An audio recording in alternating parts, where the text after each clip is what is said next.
দুনিয়াতে টাকার অভাব আছে, টাকা না থাকলে সবকিছুর অভাব, কিন্তু একটা জিনিসের অভাব কখনোই হবে না। কি জানেন? ফ্রি ফ্রি জ্ঞান দেওয়ার লোকের অভাব। এটা আপনি চাইলেও আপনাকে কেউ না কেউ দিবে, আবার না চাইলেও দিবে। ছোট থেকে বড় হওয়া অব্দি অনেক মানুষই ফ্রি ফ্রি জ্ঞান দিয়ে গেল, তাদের কোনো জ্ঞানই আমার কাজে আসলো না। করে কাজে লাগাবো বলেন? আসলে অত সস্তার জ্ঞান দিয়ে কোনো কিছুই সম্ভব হয় না। তাই আর কি করার, এই কান্দে শুনি ওই কান্দে বের করে দিই। জীবনে চলার পথে কত মানুষের সাথে না পরিচয় হলো, বেঁচে থাকলে আরো অনেক মানুষের সাথে পরিচয় হবে, শুধু তাদের দেওয়া জ্ঞানই আমার কোনো কাজে আসলো না। দুঃখের বিষয়, যদি তাদের দেওয়া জ্ঞানটা আমি আসলে আমার কাজে লাগতো তাহলে মনে হয় আজকে আমি কোটিপতি হয়ে যাইতাম। তারা যেরকম আমাকে জ্ঞান দেয়, ভাই আর জ্ঞান দিতে আইসেন না। আমি যেমন আমি তেমনই, আপনার সাথে মিলাতে আইসেন না। আমি কখনো চাইলেও আপনি হতে পারবো না, আর আপনি চাইলেও আমার মতো হতে পারবেন না। এইভাবে মানুষের পিছনে জ্ঞান আসলে না খরচ করে সেই জ্ঞানটা নিজের মধ্যেই রাখুন, দেখুন আপনিও জীবনে কিছু একটা করতে পারবেন। আমরা এমন একটা বাঙালি, অন্যর পিছনে সময় নষ্ট না করে, অন্যকে নিয়ে সমালোচনা না করে নিজের পিছনে যদি কিছুটা জ্ঞান খরচ করতাম, হলে হয়তো আমাদের এই বাংলাদেশটা এতটা দারিদ্র থাকতো না। কোনোভাবে পরিবর্তন আনা যেতই। যাই হোক, আসসালামু আলাইকুম, কেমন আছেন সবাই? আশা করি সবাই ভালো আছেন। বেশ কিছুদিন পর আমি একটা ভিডিওতে ভয়েস দিচ্ছি। সবাই কেমন আছেন বলেন তো?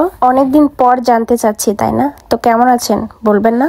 এনিওয়ে, ফ্রি ফ্রি জ্ঞান তো অনেকেই দেয়, কিন্তু ফ্রি ফ্রি যে জিনিসও পাওয়া যায় সেটা কি সবাই জানে? আমি কিন্তু ফ্রি ফ্রি জিনিস নেওয়ার জন্য চলে এসেছি এই যে লটোতে।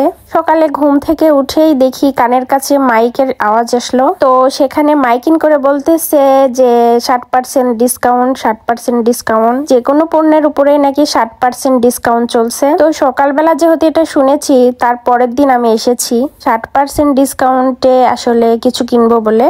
বাসা থেকে বের হওয়ার সময় বরকে বলে নিয়ে এসেছি যে আমার যা কিছু পছন্দ হবে সবকিছুই কিন্তু তুমি নিয়ে দিবে। এখানে আসার পরেই আমার পুরো মনটা খারাপ হয়ে গেল, কারণ একদিনের জন্যই ছিল সেটা, যেটা 60% ডিসকাউন্টে একদিনের মধ্যেই তারা বিক্রি করেছে। তো ওরাই বলতেছিল যে মাইকিং করেছি কালকে এটা ছিল, আর আজকে আপনি এসেছেন। আসার পরই বর যেহেতু আমার শখ করে একটা জ্যাকেট পরেছে, তো কি আর করব, তাকে সেটা নিয়ে দিয়েছি আমার নিজের টাকায়। আমারও বেশ কিছু জিনিস পছন্দ হয়েছে, তো একটা জুতা নিলাম আর কি।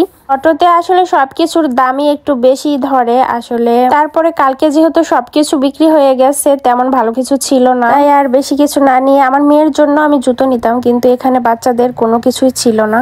তবে আর কিছু ছাড় না পেলেও আমাদের পুলিশ ফ্যামিলির জন্য 20% ডিসকাউন্ট রয়েছে। সরি, 20% না, 12% ছিল ডিসকাউন্ট। তো সেই ডিসকাউন্ট প্রাইসে কিছুটা ডিসকাউন্ট নিয়ে আমি আসলে কেনাকাটাটা করে নিলাম। তো আমার ভিডিও যারা সম্পূর্ণ দেখেছেন তাদেরকে অসংখ্য ধন্যবাদ। আর আমার ভিডিওটা ভালো লাগলে অবশ্যই লাইক, কমেন্ট, শেয়ার করে পাশে থাকবেন। আর আমার ভিডিওটা